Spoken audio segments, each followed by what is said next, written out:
আলাইকুম রহমতুল্লাহ বরকত। হাদিস তাবরানি হাদিস নম্বর 10,240 এবং সহিল জামে হাদিস নম্বর হচ্ছে 234।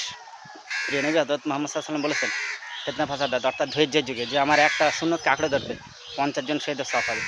হাদিস ব্যাখ্যা বলি, দেখুন এখানে ফিতনা ফাসাদের যুগে বলতে ধৈর্যের যুগে বলতে যে সময় ইমান রাখা কষ্টকর হয়ে যাবে, এখনও হতে পারে মেবি 2026 সাল এরকম টাইমে। আমি কোনো দেশের কথা বলবো না, ধৈর্যর যুগে সবরের যুগে 50 জন শহীদের সবাই একটা শুনে, যেমন টুপি, দাড়ি, জুব্বা, মিসওয়াক, খাবার পরে মিষ্টি খাওয়া, রসুল আসার যে কোনো একটা সুন্নত, যে কোনো একটা মেবি যে কোনো সুন্নত হতে পারে।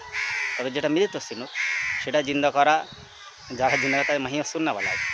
যেটা মৃত প্রায় শূন্য, সেরকম সুন্নত যদি কেউ জীবিত করে অবশ্যই বা আঁকড়ে ধরে রাখে, তার জন্য 50 জন শহীদের সওয়াব। মেবি আপনি ট্রাই করতে পারেন, কোনো সমস্যা নেই। তবে হ্যাঁ, অবশ্যই মনে রাখা উচিত যে ইসলাম এমনই একটা জিনিস, এটা চরমপন্থার কোনো ঠাঁই নেই, উগ্রপন্থা।